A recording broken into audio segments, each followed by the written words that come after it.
Hello, everybody. Welcome to today's session. We're doing another LiT conversation, so I'm very excited to have you all on board. Welcome to our second LiT conversation, celebrating ladies' success in technology.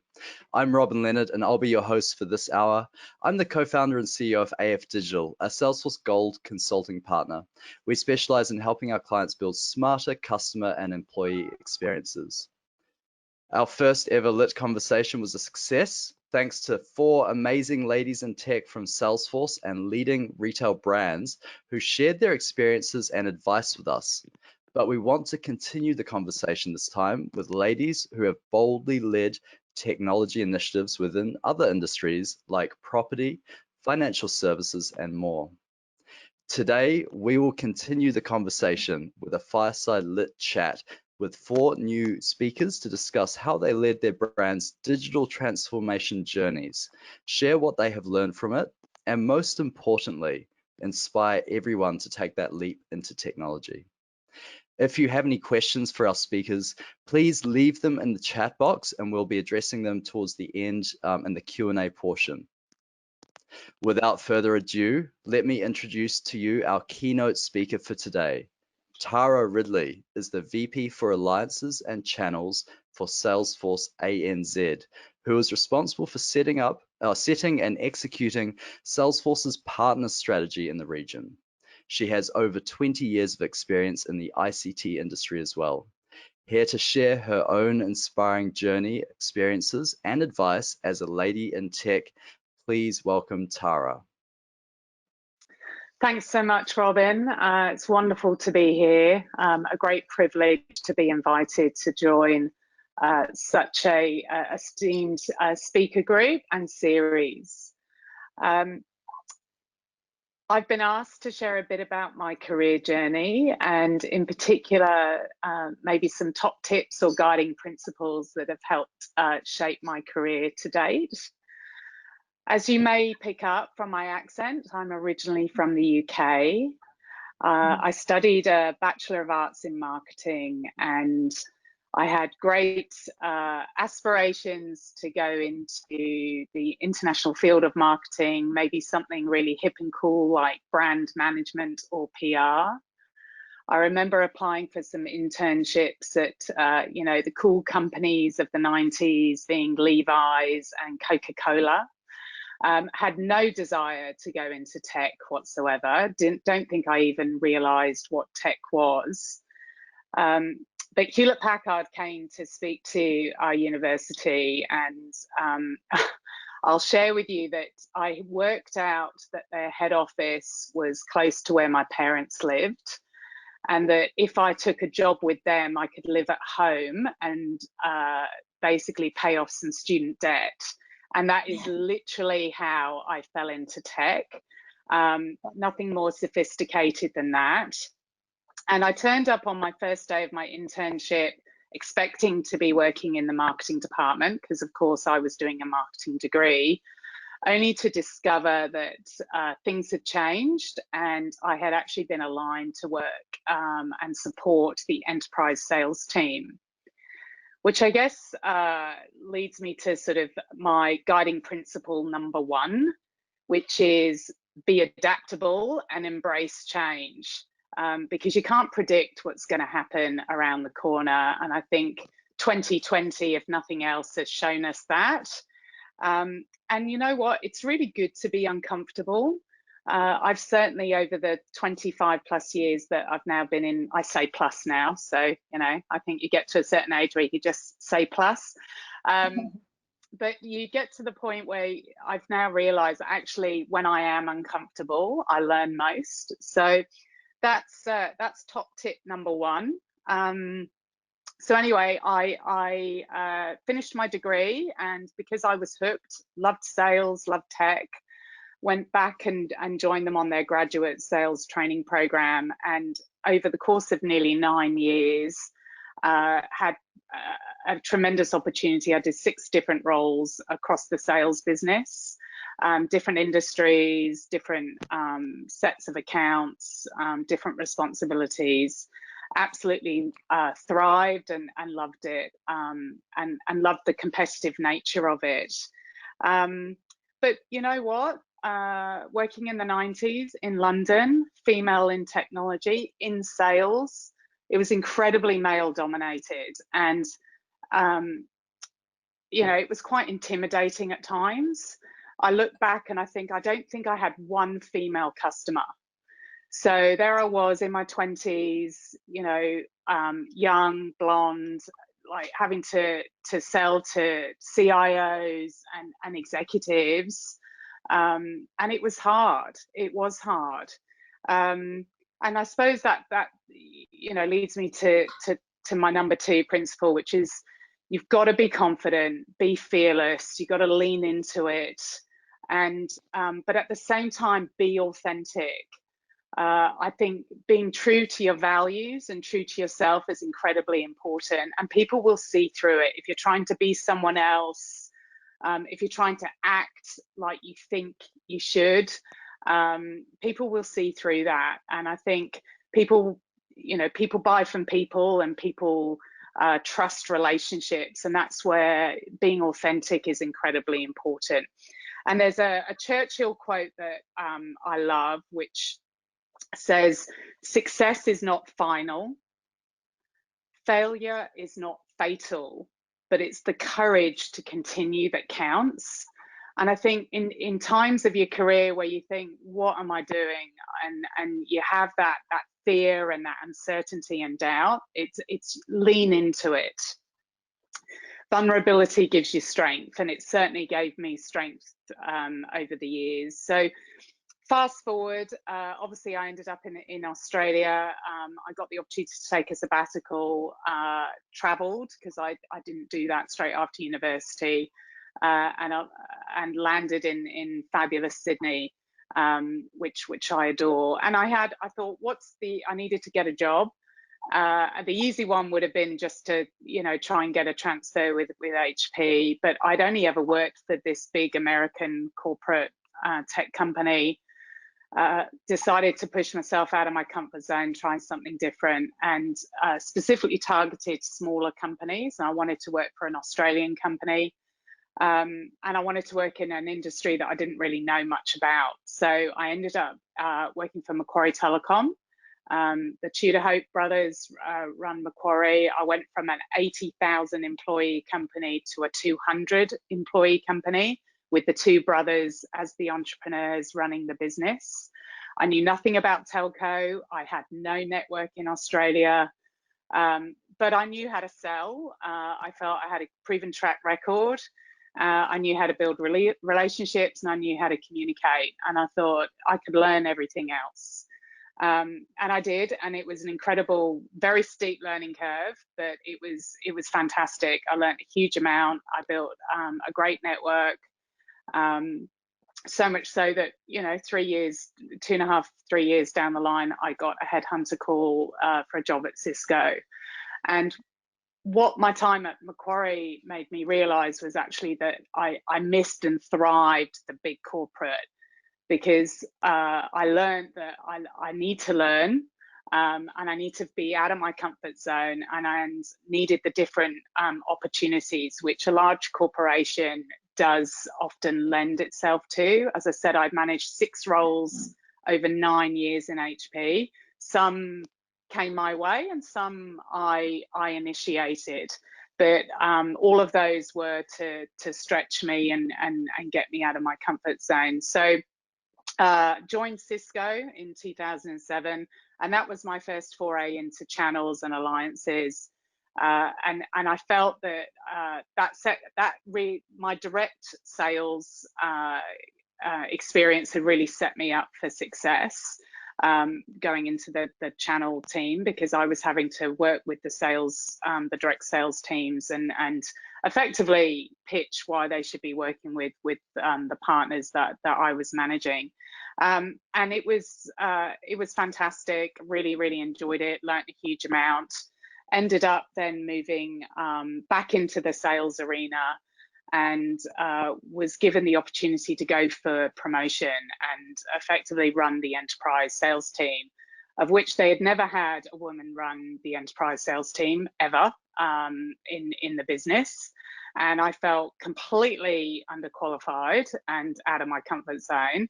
But I had some fantastic mentors and sponsors in the business, which is sort of my next sort of guiding principle, that you've got to have sponsors and mentors, and they're different things. And I feel, you know, your mentor you can bounce ideas off of, can be in your team, could be your manager, but could, you know, be outside your team, but be in your company.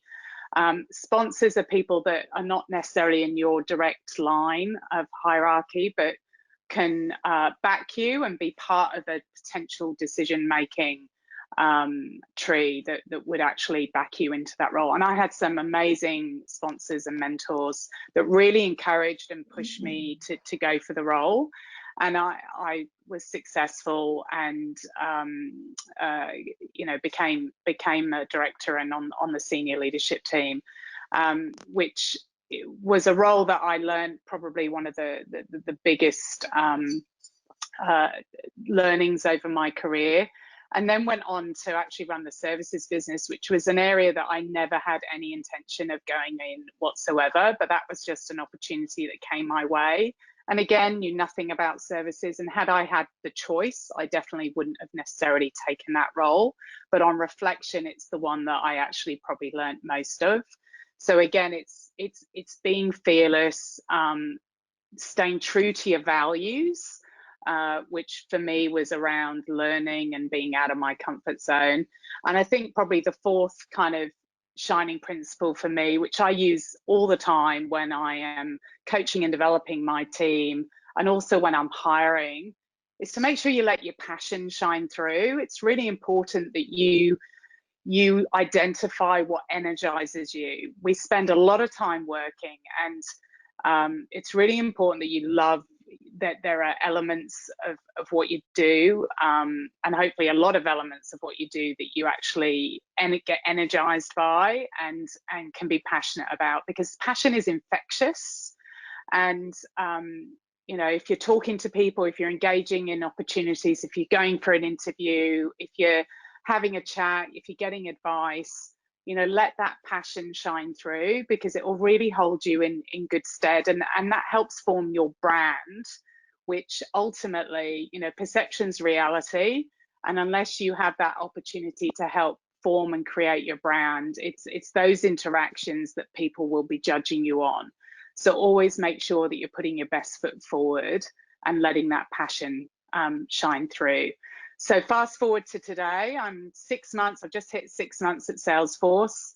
After 13 years at Cisco, I took another huge leap in my career, and wanted to again go into the next phase of being challenged and learning. And you know, I'm in a different part of the tech industry now. I feel incredibly privileged to have the role I have, and to lead the team and be part of this incredible ecosystem that is the Salesforce ecosystem, and which brings me to being invited here today. So thank you, Robin. It's been an absolute pleasure to talk to you all, and look forward to the Q&A session later.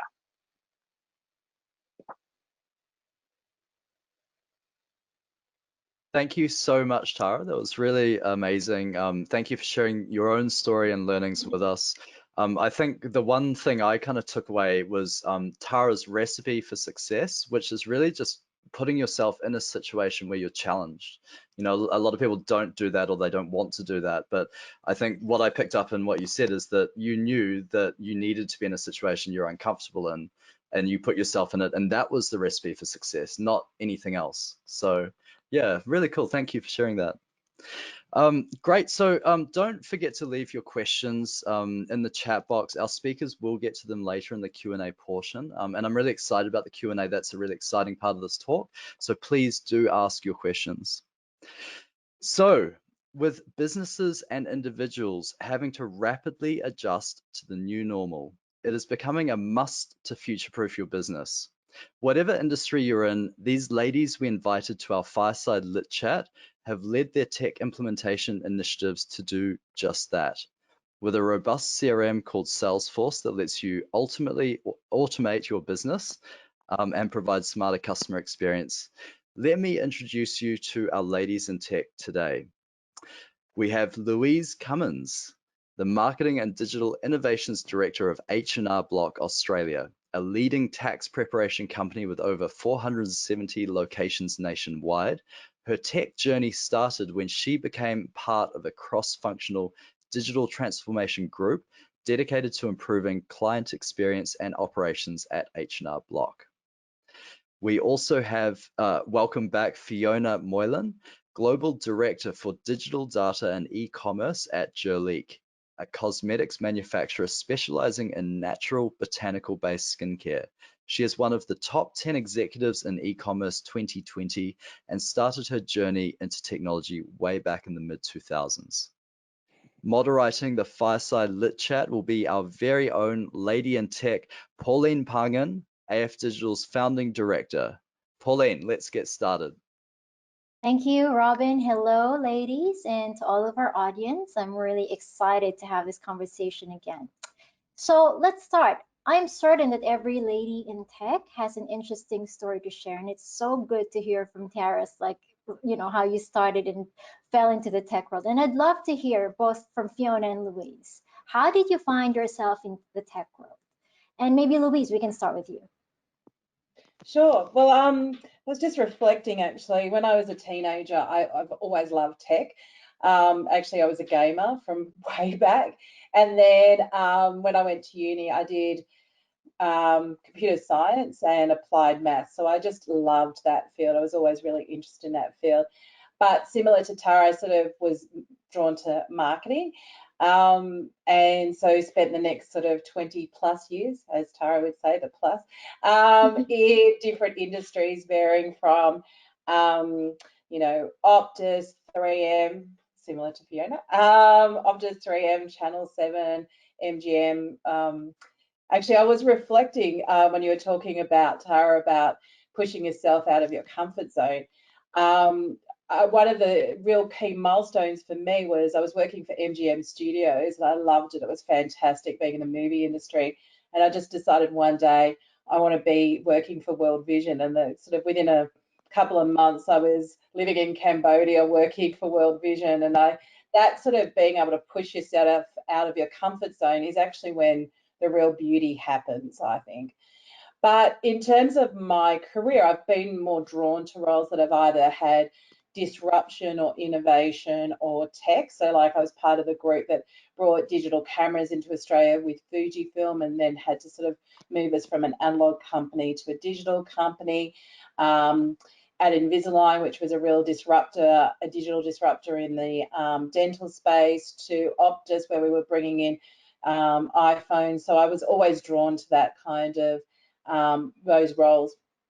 And with H&R Block, I was really interested because when I first arrived, they wanted me to actually really be part and lead the digital transformation team to move us from being a traditional bricks and mortar company to being more omni-channel and engaging more in the digital world, and actually allowing our clients to do much more remote lodging. So it's been a fantastic journey, and I've loved being in tech. So yes, it's a couple of things. I've been drawn to tech for a long time and then drawn to innovation, but I think mostly now marketers, before tech was actually a side hustle, like it was something that maybe one or two people did in your team.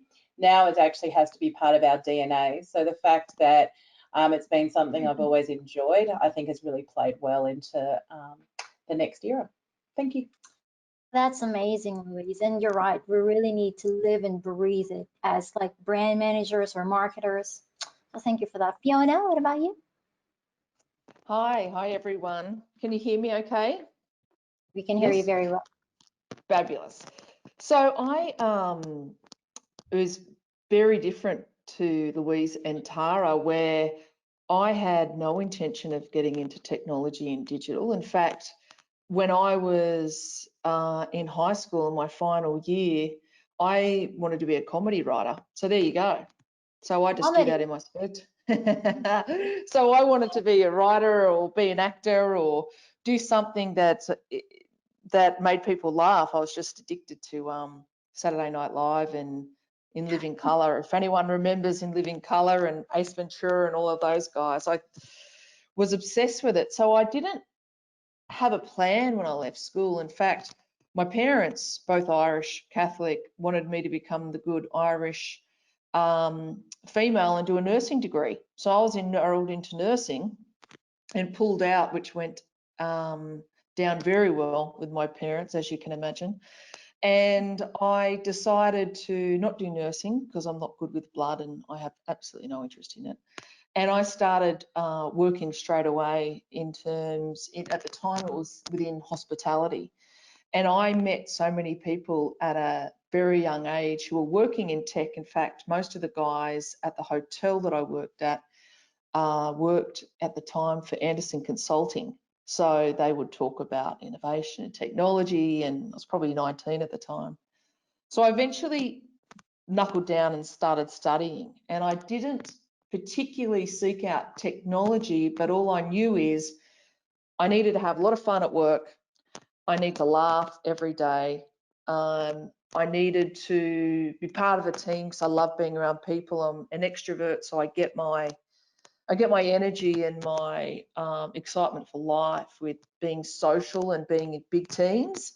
So I've really struggled through Corona, to be honest, because I don't like working alone and I don't like working from home. But so I had those three pillars in mind and thought, you know, where can I work that gets me all these things that I want, that's innovative and interesting. And I had a couple of jobs. I was in Melbourne for a while. I went to Melbourne to study and I worked in women's magazines for a while, which was really fun in comms. And then I moved into 3M, and it was 3M which wasn't necessarily my taste test into digital, but it certainly was in terms of innovation. So I was in Minnesota and working in Brussels and sitting on the bench of a lab with the guys who, you know, made adhesives and then would build product extensions through the Scotch brand. And out of that came some digital projects like building a DMP, which was so much fun around a really young crew in this very big Midwestern company like 3M, which was just awesome. So that was my first dipping my toe into digital. And from there, I went into a role which was westfield.com.au, which was building the digital websites for the 60 shopping centres across the world, and a online transactional website. There was about 3 of us to begin with, and that was my baptism by fire.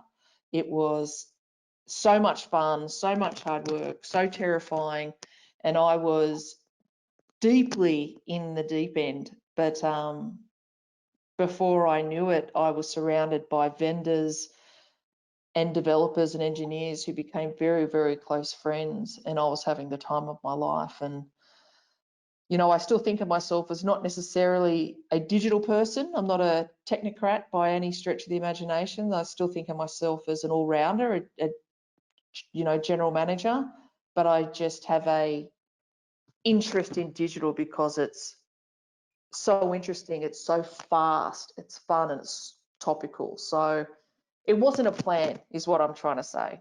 It was just, I kind of had quite the journey, which is probably more for cocktail hour, but that's the high level. We'll definitely have that cocktail discussion next time. We all know that you know, a lot of businesses have been heavily battered by the pandemic. It's just recently, like Victoria got out of lockdown, finally. Can you share what has been the greatest challenge for your businesses, and what is the Lady in Tech strategy that you implemented immediately? Maybe Fiona, we can start with you this time. Can you hear me? I've had to take my earphones out because I'm finding it hard to talk to you all with those in my ears. Can you still hear me okay? It's right. Okay, but the sound is not as good as previous. Not as great. It's okay. Okay, so the biggest challenge for us was digital wasn't necessarily a secondary channel at Jurlique. but it was certainly an area where the business was very quickly starting to see the value of digital when the pandemic hit. And luckily for us, we were designed for disruption, if you will, in digital. We've done a lot of work in terms of setting up Salesforce Commerce Cloud. We had designed a CDMP, so we were very much ready to pivot very, very quickly. We had some flexible cost base in terms of what we could dial up and what we could dial down, but more importantly, we had the team and we had the technology which had us ready at the right time for when digital was to become a priority within Jurlique. And what I mean by that is we were able to very, very quickly, when you had that demand hit us from an operational point of view, delivery, service, and services online, we were able to put them on very, very quickly and be able to bring people from the stores into digital to help us with that increased demand. So I feel very lucky in a way that we had that planning bedded down early.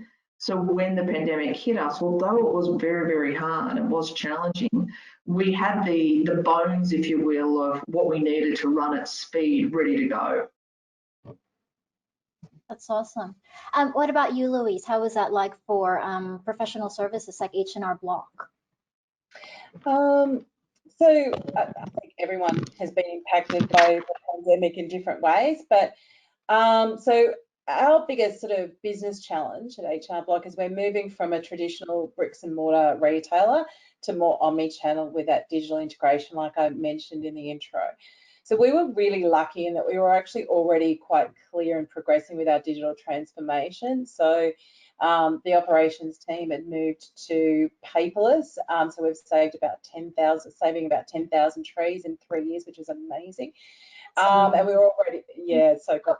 And then already rolling out Salesforce, but the pandemic had meant that we had to actually accelerate some of these projects. So it was lucky that we already had kind of the bones and we were already progressing down it, but we actually had to sort of push some other projects quicker through, especially enabling our clients to lodge remotely, which we hadn't really offered that service before.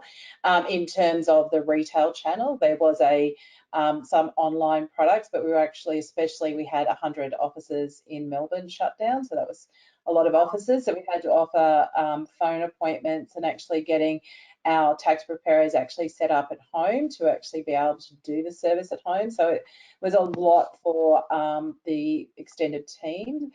For me, I think as a leader, so we were actually very lucky from an organisation perspective in terms of sort of pushing through with that digital journey. I think as a leader, one of the other challenges I think I had during that time is making sure all the teams were aligned. So there was lots of different project goals, and especially, and I was, and I'm still so impressed by my team and the agency team and the extended teams like AFDigital, and there's been so many other agency ecosystems that have really supported us during this time. But I think a big thing was actually as a leader to really understand how everybody was going during that time, because everybody had a very unique set of challenges, especially those people that, if they were living alone, they were lonely, and especially extroverts were getting quite lonely, and those that were actually trying to juggle kids as well, homeschooling and everything. So that was another challenge, is even though we had quite clear project goals, everybody had their own kind of personal journey that they were going on, and just making sure that we were keeping in touch to make sure that they weren't they were able to sort of achieve their goals during that time. Yeah, so you both already mentioned Salesforce. How has tech helped you with those challenges that you guys face? How has tech helped you emerge in this specific challenge, which is a pandemic? Maybe Fiona, we can start with you again. Sure. So when, as I mentioned, we were reasonably ready for disruption in terms of the tech stack we had implemented, one of the challenges, however, is whilst we were ready in digital, the operations and the other supporting areas were getting up to speed with digital's needs through the pandemic.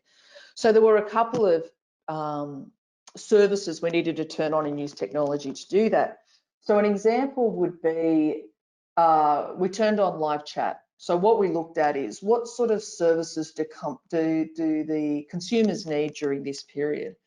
And what was really interesting is that the consumer trends were very much moving towards well-being and health, and people's desire to try services that they hadn't tried before.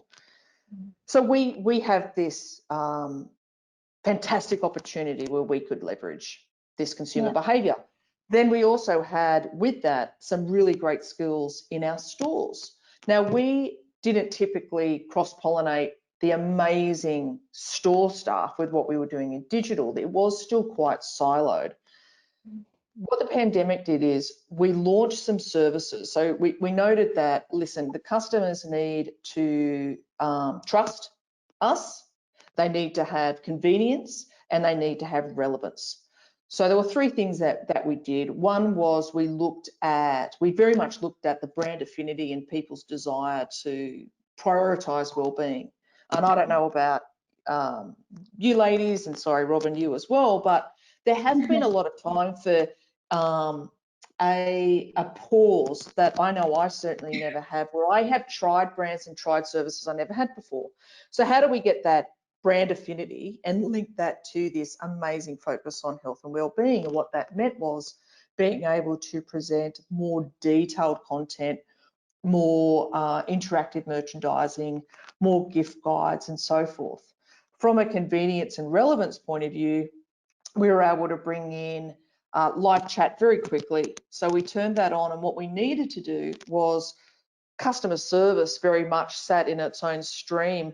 We had to dismantle the thinking around customer service to something that we do in terms of B2B, answering phone calls, the telemarketing point of view, to how do we change the culture to be a consumer facing, everybody's a customer service rep, anyone who is available or stores that are shut, how do we bring those resources in to get on the phones and get on live chat? So we launched live chat. It was enormously popular. We were flat out, and the team that ran it were the digital team, who were fabulous, but then all the education team, you know, this little pocket of brilliant, passionate, capable women who know more about the brand and the botanicals than any of us know, put a mic in their hand, get them. It's nothing got to do with digital and technology. Everyone thought, I don't know how to do live chat. I don't know how to deal with tech. It's not about tech. You're just talking to a customer and you're answering questions in live chat. They were amazing. And all of a sudden you've got this bridge between education, BEs, store stuff, and digital. So you started to get this hum. You started to get this really nice speed in terms of our ability to extend hours, but also the ability to retain our VIP customers. But more importantly, I now have conversations in our lunchroom where I can hear the education and BEs talking about what customers are actually saying about our product. So that was fabulous. And then finally, from a personalisation, I'll just talk about a little bit about relevancy. Is during this period, if customers are worried about, you know, two major components, one is health and one is economic, being I need to get value for my money because I'm worried about, for example, my job, and I'm worried about health because I don't want to be socialising and get ill. You've got these two big levers.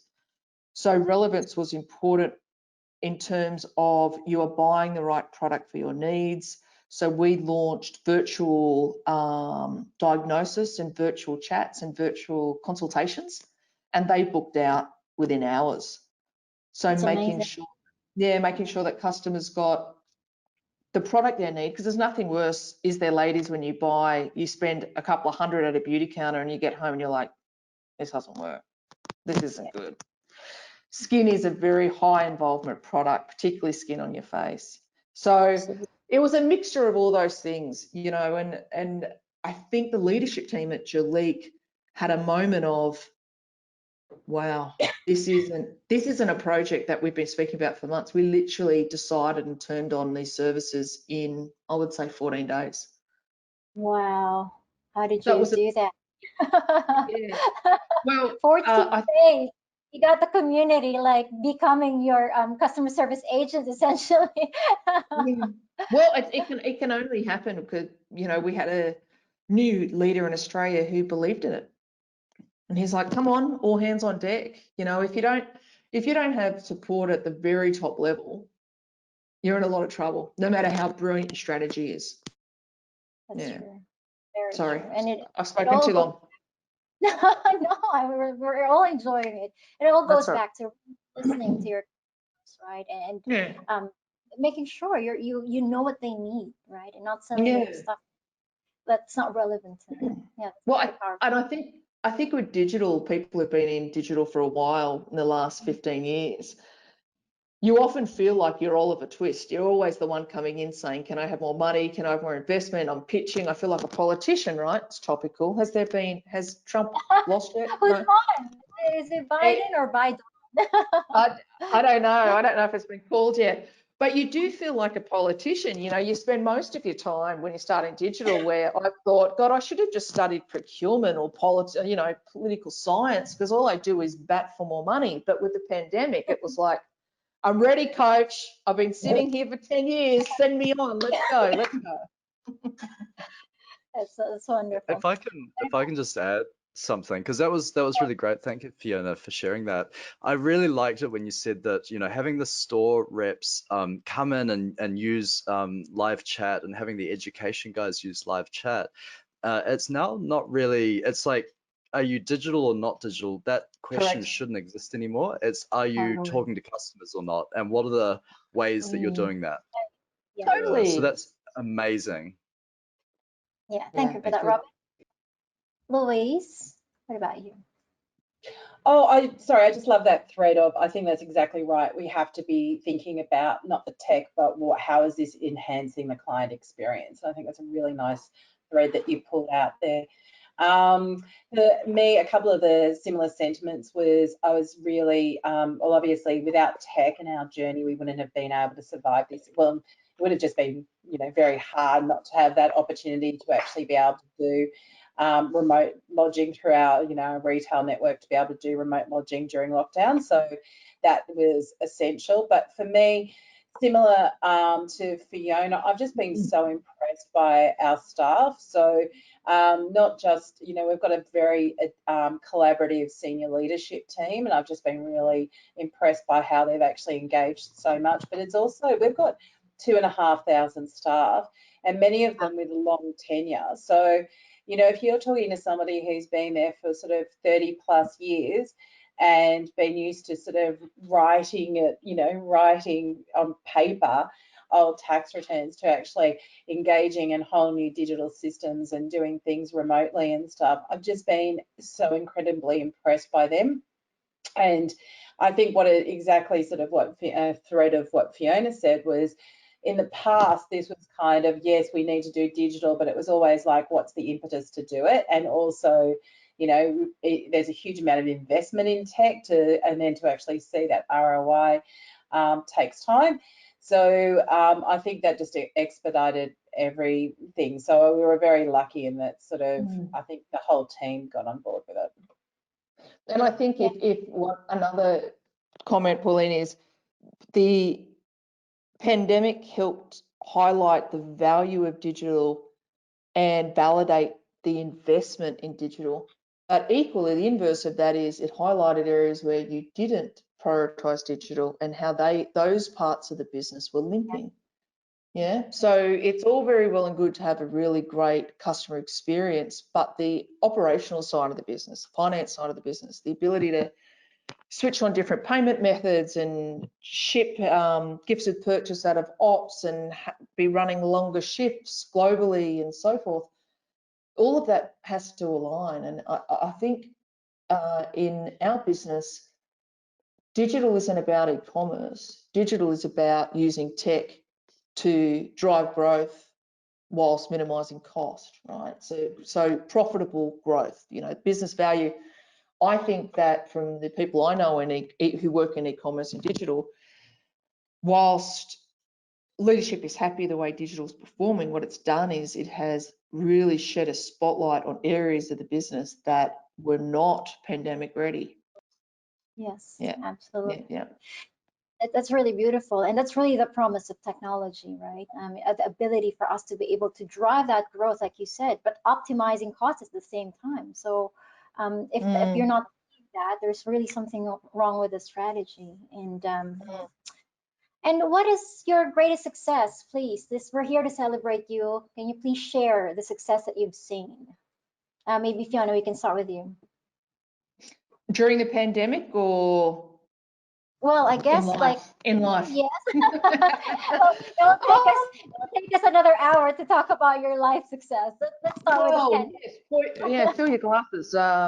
The greatest success I would say would be, Maybe share some percentage of, what yielded from your tech implementation. I know. I would say the greatest success is that there are moments in digital transformation where, if you don't have the vendors that you can trust, and you don't have the team that is by your side, and you don't have the peers in the industry that you can call in it up and say, I'm out of my depth here, I don't know what I can do. It's a very, very tough road to navigate, particularly when you're working in retail and costs are really tight. So when we first signed with Salesforce Commerce Cloud and Marketing Cloud, it was a very, very long process. And I was very passionate about it. And the reason I went with Salesforce had nothing got to do with the size of Salesforce. It was actually a more economically viable and stable cost platform for a retail business that wanted to scale at speed. Now, there was obviously a lot of people who were a little bit dubious. You hear Salesforce, you think expensive. This isn't a Salesforce pitch at all. In fact, as Robin knows, when I met Robin at Dreamforce years ago, I was like, I'm not pro Salesforce at all. It's just too big for a company this small. But when we launched, one of the biggest successes through the pandemic was with Salesforce, it helped me manage variable cost structures, right? So I didn't have to worry about big development costs if I wanted to launch live chat. I didn't have to worry about my hosting costs, PCI costs. I didn't have to worry about fraud. It was already locked in. So it helped me manage those variable costs. But the biggest success was there are moments when you are leading from the front where you're like, have I made the right decision for this business? And I said to the business, if I was the owner of Jurlique and my name was on the contract and I bought it and it's my company and it's my farm, I would still do this. I'll leave the business in a better position than how I received it.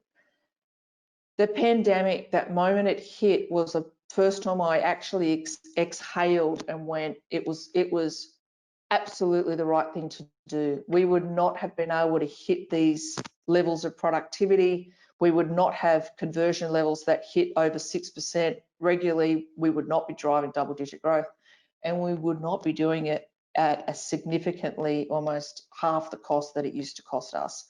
Wow. So the biggest success was me and my team, not me, but me and the team who've been with me for 5 years. We flanked each other through that process, and we were there for the beginning and we were there for the launch at midnight. And it was a moment where we kind of hugged and went, we've done the right thing here. This platform it's unshakable. We are ready. Let's smash it. Let's hit it more. Let's turn on more. Let's get everyone involved. And it was a really proud moment. It was a really proud moment of the guys who I hired who came in as marketers and are going to leave Jurlique as absolute data experts who are phenomenal. Yeah. So that would be the I kind of went off on a tangent there, but I think that would be it. That it was the right decision for the business, and I'm glad the pandemic threw everything it had at us because we held the wheel. Yeah, so you were at Dreamforce, but you were still against Salesforce. So did Dreamforce Salesforce convert you? Well, do you want to actually know? I don't know if Robin was in the room, but I met, there was about probably 6 architects that I met in Dreamforce, and we didn't have a lot of money. So I took me and Alexa Anastasia, I don't know if she's on the line listening, and, you know, we're not coming from a really big retail group of consultancy. We're retailers. We are staying like an hour and a half out of San Francisco. We're up at 4:30 every morning. Not glamorous. I'm putting my face on a bus with, I probably shouldn't say this stuff. Alexa's beside me, right? So she's like, do not talk to me. I am not a morning person. I'm like, I am. Let's go. So we would split up because we had to get the most out of it to see, like, pitch this to us. And we met the guys at the Western on the night, I think, Metallica or someone played, and I said to the Salesforce class, I'm not going to watch Metallica, I've got an iPod, but because they were the big entertainment people that night, I'm like, I've got an iPod and I can't stand crowds, I don't like people touching me, but let's meet at the bar and let's tell you what we need. Anyway, 5 of these guys turned up. I think Damien was there and a couple of other guys, maybe Mark Gagney was there, and we sat with a whiteboard in a vacant function room, and I sketched out the architecture, they sketched out, they overlaid it with a solution architect. We stayed in that room from probably, met at 8 o'clock at night. We left at probably close to midnight. Then we had a beer and then we got on the bus.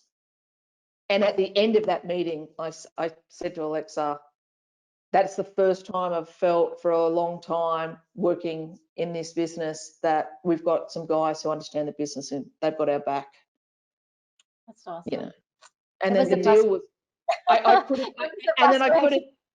Yeah, sorry, Louise, that was a long story. But that's how we turned, and we still hadn't signed the contract. And I ran into Mark Gagney at the baggage collection terminal in Hong Kong very late one night, and he's like, "Have you signed that contract yet?" I said, "I can't. I can't. The money's not right yet." And anyway, the deal was done. I think 48 hours later. I think we're all gonna miss Dreamforce this year. Yeah, it was fun. The transition 2,500 staff successfully is already a huge success on its own. But what else do you see as your success? What else do you celebrate as a success? I think it's actually, and it's kind of, there's a few threads that we've all talked about, but actually having that cross-functional group, you need each of the buy-ins from all the different areas. And I feel like I think that was a really great thing that we started about 3 years ago, is really mapping out that and being very cohesive as a team and that cross-functional team. And then making sure, which we've talked about, the right, getting the right MarTech and, you know, the right tech stack, making sure we're trying to, you know, future-proof ourselves, making sure we had the right ecosystem and every agency was philosophically aligned and really believed. Similar to what Fiona said in terms of, you know, having a partner that gets what your vision is absolutely imperative. And we were very lucky because I think we'd articulated our vision and then brought the right people on. So I think that was probably the biggest learning and success that I had was prepare early and get the right people on board for it. And how did you make sure that you have the right people on board, and how did you make sure that you align the stakeholders? Can you share a little bit in terms of how you made that all happen? So in terms of the digital transformation team, we identified, I try and keep it under 7 people, sort of similar to, you know, a couple of different big players, that you don't want to have it too big. And then we just make sure we use the Gazelle growth tools method, where we actually make sure that everybody has their say and make sure that everybody, you know, brings new ideas to the table, and then we map it out. Then in terms of vendor selection, at different stages, we've used pitch processes, or we've actually, you know, just made sure that we really take our time to orientate vendors as well, so that they're very clear about what it is, rather than just sort of giving them a quick brief. We'd like to actually really try and get our partners to really understand our business and take that time. So AFDigital was fantastic with that in that regard. So I think that answers your question. Yeah, yeah. And what do you think is the greatest unique strength that you bring to the tech world? Let's start with you, Louise. As a lady, what do you think is it that we bring to the tech world? Yeah, it was interesting because you mentioned this before, and for me, I'm less about gender uniqueness, but I'm actually, well, sorry, that's not true. I think we're underrepresented in the tech world, and that's we just mentioned this is actually about tech solving a client need, and if there's too few women, then the tech world isn't representing or a reflection of the overall, client base, right? So I think it's really important that we're actually more represented within the tech space. And I know there's been McKinsey articles about how I think it's like 21% of companies that are more gender diverse have greater profitability. So I think it's really important to have that mix. Love that stat. Sorry? I love that stat. I read that. Yeah, so for me, it's actually less about gender, but also what I'm really drawn to is making sure that I have a team mix that have unique strengths generally, whether that is culture, gender, age, introvert, extrovert, different neurotypes even, I think is really important. So I think it's really important that you have that mix. Actually, I saw a really cool quote recently, which is said you need both optimists and pessimists. The optimists build the plane and the pessimists make sure that there's parachutes. So I think you need that full mix. So I don't think it's just about gender. Yeah, absolutely. And it's all about, like what you said, celebrating each other's strengths, right? And diversity definitely brings that all. And it becomes like the perfect storm. It becomes like, the perfect team. What about you, Fiona? I don't know if there's anything particular about my gender, but I will say that skills that have helped me through this, which have helped me navigate digital, have been around just being very truthful with when I'm in the deep end or if I don't understand something. So, I think that humility and that faith to say, I don't get it, I don't understand it. And then also having the confidence to say, but do I need to have a deep understanding of this particular subject matter? Or is it my job as the leader to just navigate the path for the team? Now, I'm a big believer in, when I was at 3M, I was a black belt for a long time, which is internal consultancy and backed up by statistics. So it's very linear in terms of the way we do business plans. But that whole premise of Six Sigma is around flexibility in a process and variations in a process. And what has always really interested me is that whenever I feel out of my depth or whenever I'm not floundering, being honest with vendors and my team and my peers, and you're talking about vendors before. I had a meeting with a vendor one night very late, and we were about to build Salesforce, and I said to him, and truth is always my song, because it's the only thing that'll help you get out of trouble. It's the best place to start. And I said to him, listen, the price for this implementation is non-negotiable. I don't have a slush fund. I don't work at Westfield anymore. Not that they had a slush fund, but there'd be some contingency. I don't have that contingency. My head's the contingency. So make sure that, as they say, measure twice, cut once. When I sign this statement of work, that's it. Like there's nothing in these pockets. I'm out, and I'm literally out if this doesn't work. And I said to him, what are the chances? And we went through it in a lot of detail. It was late at night, and he said, I've got you on this. It's fine. We're going to get through it, and we'll launch, and we're not going to run over. And the price is right. You've done the work. We've done the work. We can get it done.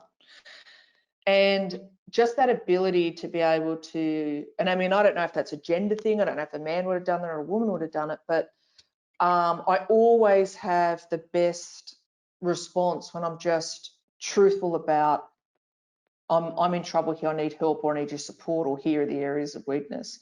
So just that humility. And, you know, if I was to talk about gender, and what I say to my team a lot is, as a woman, because all my team are female, just be careful in the way you communicate, because when you're passionate, or when you're being quite, which I can be, a bit full at a gate when I want to get my own way, just be careful of the way you communicate, because women can come across as shrill when they're too passionate, right? It can be, you know, you don't want to be seen as too emotional. Like, always keep on point in what you're trying to land, the topic, have milestones at the end of your presentations. But yeah, I think that would definitely be what I think doesn't separate in terms of gender, but maybe skills that I think are of most value during my career. Yeah, so I think Tara mentioned that as well. With humility, you gotta have, you have to be vulnerable, right? And it takes courage to be vulnerable. Like you said last time as well, like, you know, to be able to say, I don't know. And that really releases us from a lot of unnecessary stress, because we are in the tech world, everything changing every 5 minutes. You couldn't possibly, right? And you got to lean on other people, and it takes humility and courage and vulnerability to be able to do that. Tara, what about you? We were able to hear your top tips earlier, so I'll ask this question to you. What do you think is the unique strength that we bring to the tech world as ladies? Look, I agree with Fiona and Louise. I don't necessarily think it's a gender thing. I think the most important thing in any job, any function is that diversity. Having different strengths in your team, diversity of thought and experience and background. That's the most important thing when you're sort of building a team, and therefore by nature of it, having a gender diverse team, so it's representative of your client base or your industry or whatever it is you work in. But I don't necessarily think that the gender thing is a particular unique piece. It's the overarching diversity theme that's important. And then I think, to sort of echo what Fiona was saying, I think communication is probably one of the key, you know,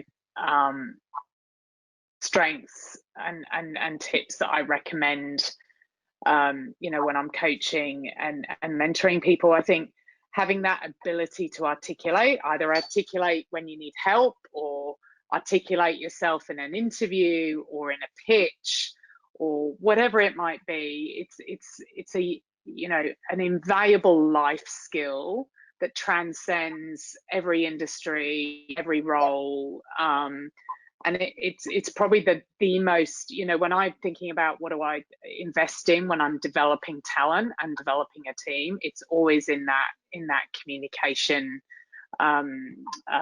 bracket, because I just think it's so important, so important. Yeah. So just very quickly, top tips. What are your top tips for our ladies in tech? Louise, let's start with you. Sure. For me, keep an inquiring mind. So that's one thing I really look out for new team members, people that actually are wanting to find out more, challenging. If they just blindly accept, I want people that are challenging, and not just to be a link in the chain, but to really understand the chain and get under the hood. For me, also another one is keep educating yourself. As both of the other ladies have talked about, it's rapidly changing world, and so that can be formally or informally, but just keep on seeing what's out there. Keep yourself, don't sort of be too, you know, in your own world, because there's some amazing stuff more broadly, so allow yourself enough time to look around. And I love that quote that success leaves clues. So go out and actually make sure that you can see what other people are doing that's successful. And we've kind of mentioned this in a couple of the different responses, but surround yourself with the right people. So, and I don't mean that just sort of, you know, as in business, but also within your network, people that will keep building you up, but also keep challenging you to, so make sure that you've got a good professional network, make sure you've got a mentor, that you're also mentoring people. So I think there's some really good stuff around sort of making sure that you're really connected with a strong community.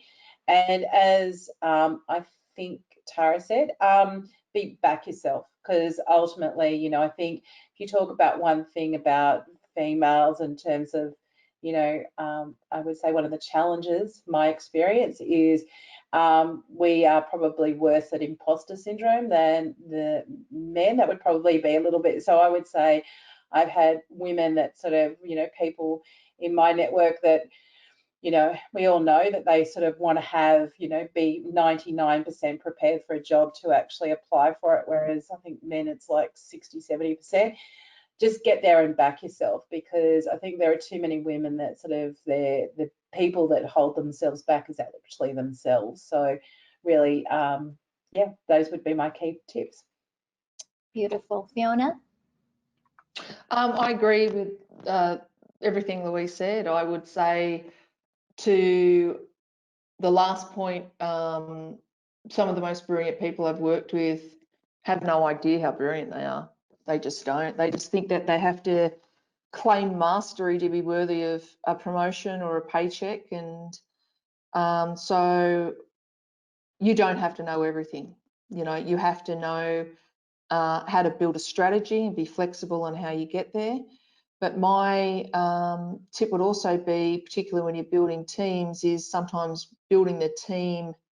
And I said this to someone who worked for me a couple of years ago, where she would almost treat the team as someone on her to-do list, but the team is the job and the job is the team. And if you've got a really, really good team and you are lucky enough, like I have been at Jurlique, to have a high performance team where you are completely in sync and we have each other's back and it's just simpatico, then that's a luxury, but it takes a long time to build that. So put your effort into the team. And agreed with Lou on networking. You know, sometimes you don't want to network and go and do small talk and drink bad champagne at a bar on a Thursday night. You want to go to Netflix and you want to see the next, you know, the Nicole Kidman latest episodes, which is amazing on Netflix right now on Foxtel. It's fantastic if anyone wants to watch it. Anyway, I digress. But my point is, you've got to drag yourself down drag yourself down to the bar for networking, because they're the people who are going to be standing beside you for the next 20 or 25 years of your career. And you will be very surprised as how helpful and how grateful, and honestly, in times of I don't know how to navigate out of this or what I should do next, how people I've met through networking have become absolutely invaluable to me. Where at the time, like when I need to get on a bus in the middle of San Francisco to go back an hour and a half at midnight, I didn't want to do that. But they're all still people I still talk to now, going, how did you guys get this to work? So I know we're almost out of time, but I think we have questions. Robin, do we have questions?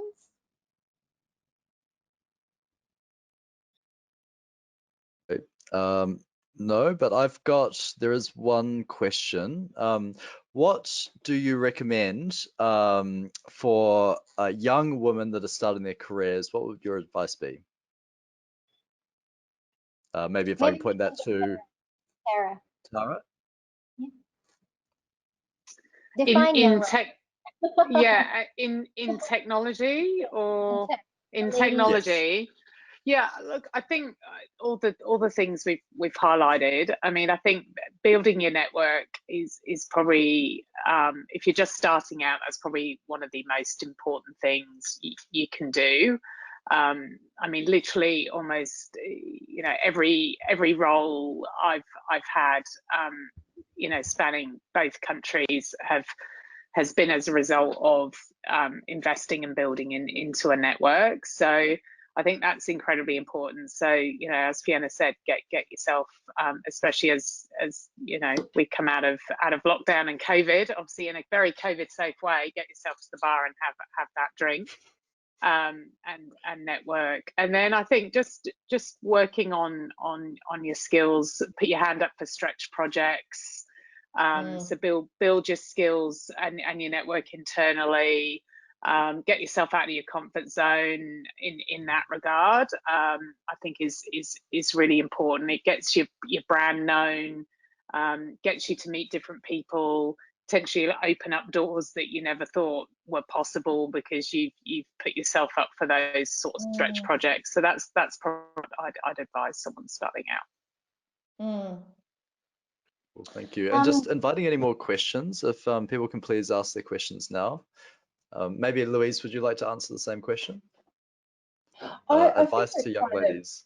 I think we've kind of covered most of that. Yeah, Fiona? I would say, I agree with Tara wholeheartedly. I would say, and I hate it to sound like the daughter of immigrants here, but I'll say it, anyone who's a graduate and you are going into the workforce, you have to work hard to be ahead of the pack. You are going to have late nights. It's going to be stressful. You need to keep up to date with what's around the corner. You need to be up to date with what's happening in the next 5 or 10 years. Read the Deloittes, the Accentures, the big industry papers. Get yourself to those networking events. Get as much free education as you can. People notice people who work hard and work as a team. If I was saying this to my daughter who graduated, I would say, people notice hard work. People notice integrity. If you see something in the workplace you don't like, do not follow the pack because you will regret it. Stand up for what you think is right. Don't be a sheep. Integrity goes a hell of a long way in business. Stretch projects, I agree with Tara wholeheartedly. And finish the job you start. Be really proud of it because hard work does pay off. It can be pretty uncomfortable, but it really does. I look at some of the best guys that have worked for me, women and men who have worked for me, and it's always the quiet achievers who are hardest on themselves but are so brilliant that I would fight for them to have them in my team. So